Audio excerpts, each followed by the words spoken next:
Olá, eu hoje quero falar com vocês sobre um assunto que está preocupando muito os pais e as famílias, que é a pandemia do vírus SARS-CoV-2, da doença Covid-19.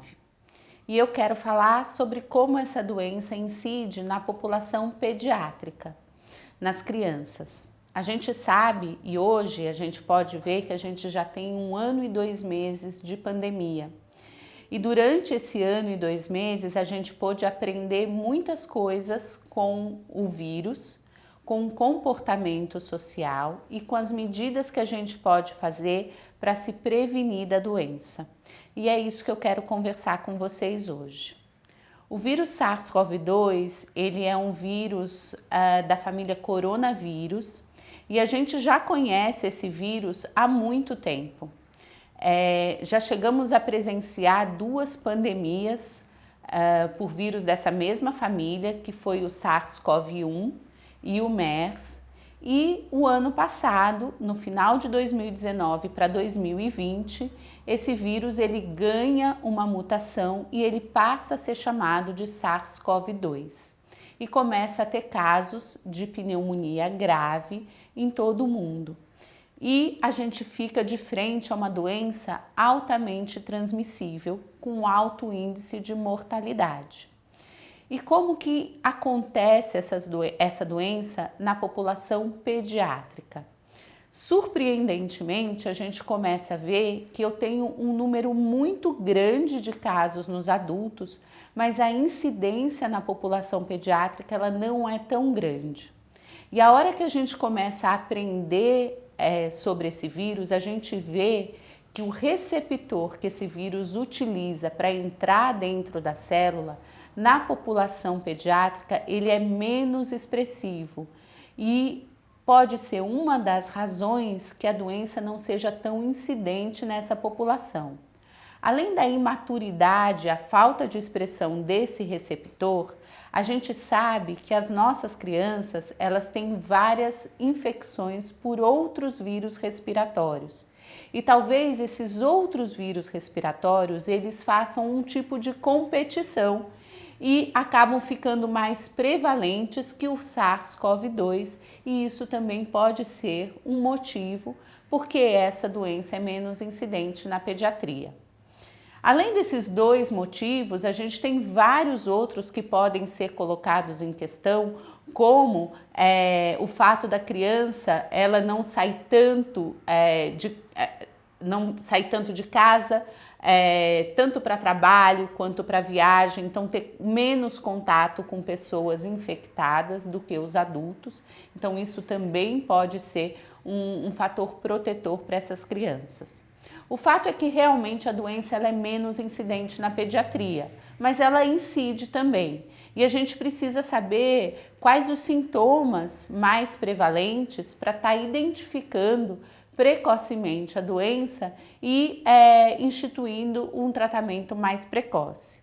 Então, as manifestações, elas são inespecíficas, mas elas compreendem a febre, que pode estar presente nos casos pediátricos em torno de 50% dos casos, dor de cabeça, dor no corpo, dificuldade respiratória, tosse, dor de garganta, diarreia e vômitos. Então, todos esses sintomas, que podem ser de qualquer outra infecção viral, eles também podem ser atribuídos à doença Covid-19. E quando que eu tenho que ficar preocupada na pediatria, né? Então, as crianças, elas têm uma manifestação mais leve que os adultos, mas existem alguns sinais de alerta que podem levar os pais a procurarem atendimento médico. Então, quais seriam os fatores de alerta? Uma coisa muito importante para nós pediatras, quando a gente está vendo uma criança, é o estado geral da criança. Quando a criança fica com o que a gente chama de queda no estado geral, ela fica mais amuadinha, recusa alimentar, fica mais quieta. Então esse pode ser um sinal de alerta. Febre alta, dificuldade respiratória, cansaço, são outros sinais de alerta que levam os pais a procurarem atendimento médico.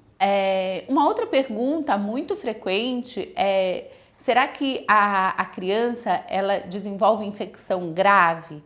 A gente vê na mídia, a gente vê nos estudos, na literatura, que a população adulta ela tem um risco maior de desenvolver infecções mais graves, atendimento, necessidade de internação, necessidade de tratamento intensivo, vai para UTI, né, de ficar no respirador. Isso a gente vê bastante na população adulta. Na pediatria isso é menos frequente. Pode ocorrer? Pode, mas é menos frequente. Existem alguns grupos de risco que podem evoluir de uma forma mais grave. São aqueles grupos que têm o que a gente chama de comorbidade. O que seria uma comorbidade? Tem alguma doença de base, né? Alguma doença crônica. Então, pacientes imunossuprimidos, com doença neoplásica, pacientes que têm alguma cardiopatia, alguma doença pulmonar, pacientes que têm doenças hematológicas, como anemia falciforme, aplasia. Então, pacientes com doenças crônicas, que a gente chama essas comorbidades, eles têm um maior risco de desenvolver doença grave. Uma manifestação do vírus na população pediátrica que a gente percebeu durante esse tempo de pandemia é a síndrome inflamatória multissistêmica. Essa síndrome inflamatória multissistêmica, ela foi apontada principalmente nas crianças. E o que consiste essa síndrome?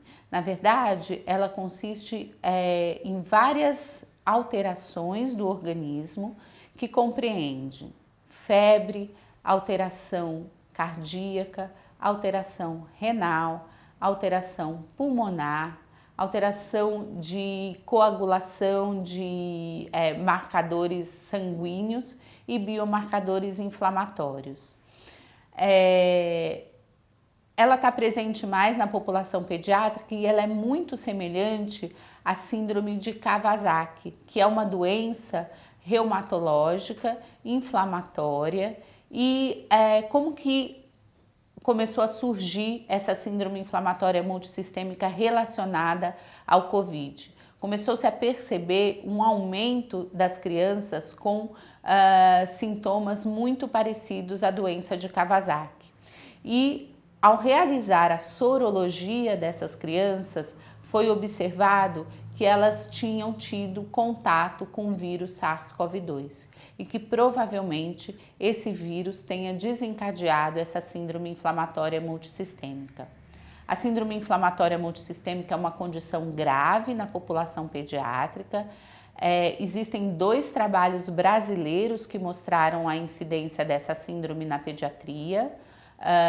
Os 2 trabalhos, a incidência, um relacionou uma incidência em torno de 1,5% entre as crianças que tiveram Covid e um outro relacionou uma incidência maior, em torno de 9% das crianças que tiveram Covid. Esse trabalho que relacionou essa incidência maior, as crianças que que entraram nesse trabalho eram crianças que tinham uma maior morbidade, uma maior comorbidade, eram crianças com doença de base. Então, provavelmente, por isso, elas tiveram uma manifestação mais grave da doença Covid-19. Eu queria falar isso só para a gente estar atento que, apesar das manifestações na criança elas serem mais leves, a gente não pode esquecer que essas crianças podem sim apresentar síndrome inflamatória multissistêmica e a gente precisa reconhecer precocemente. Quando a gente vai avaliar a mortalidade na pediatria, ela é muito menor do que na população adulta, tá? Então, a doença ela é menos incidente na criança, ela leva a menor risco de infecção grave e ela tem uma menor letalidade.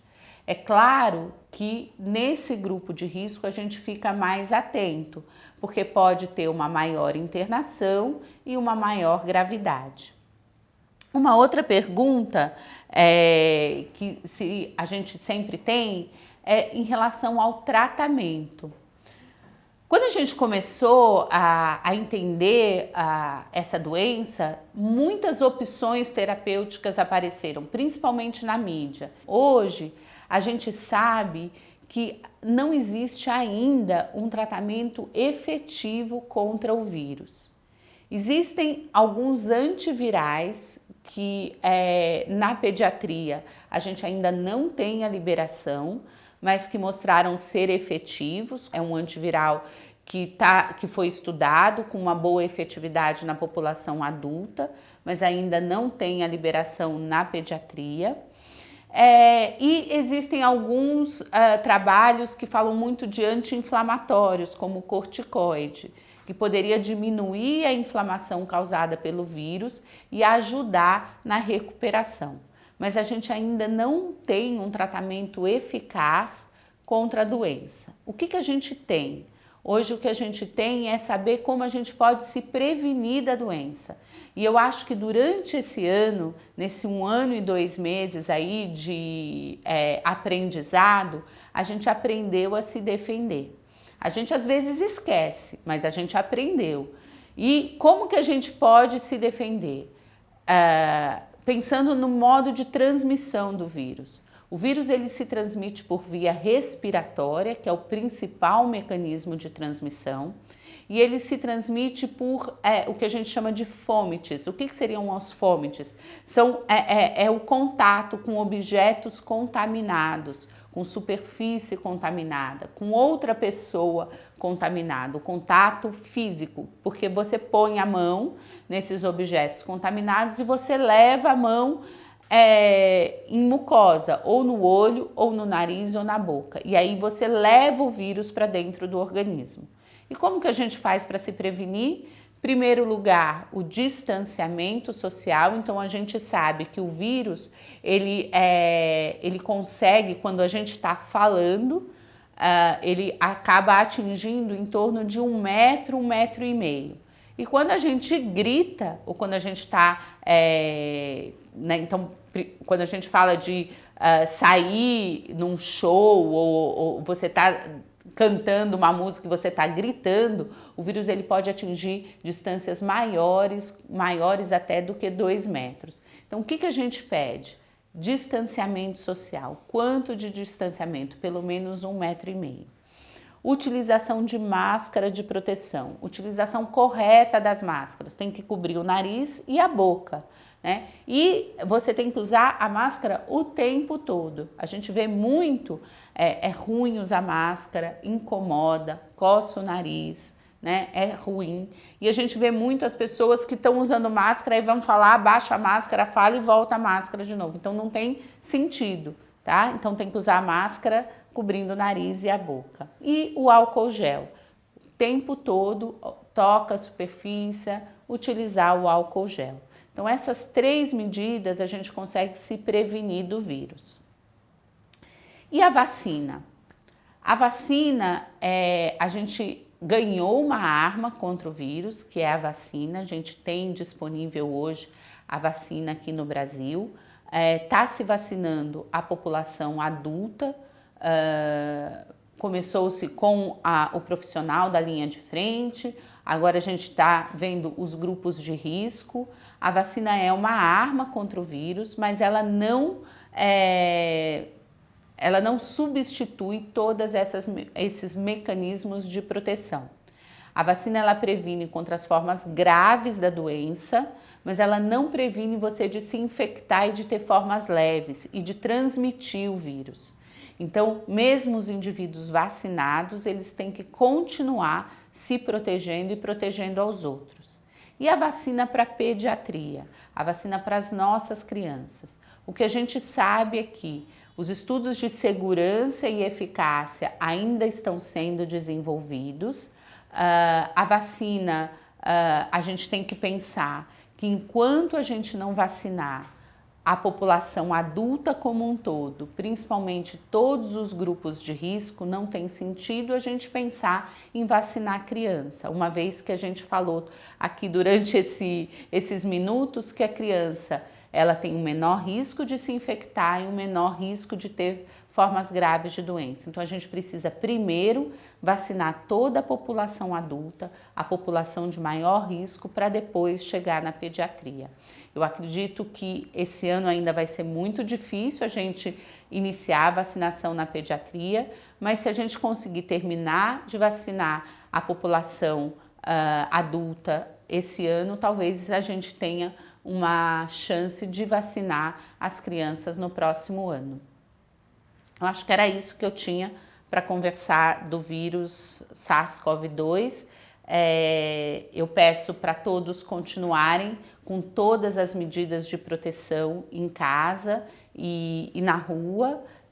Só assim a gente vai conseguir diminuir a transmissão e diminuir também a formação de novas variantes. A gente sabe que as novas variantes, elas ocorrem por causa da transmissibilidade do vírus, né? Então, fazer todas as medidas de proteção para a gente interromper a cadeia de transmissão. E eu acho que a gente, depois desse 1 ano e meio, o que eu entendo é que a gente vai ter que se adaptar a esse vírus que veio para ficar. Ele chegou há 1 ano e meio, a gente se adaptou e eu acho que a gente vai continuar se adaptando para tentar conviver da melhor forma possível com essa nova doença aqui no Brasil e no mundo. Obrigada.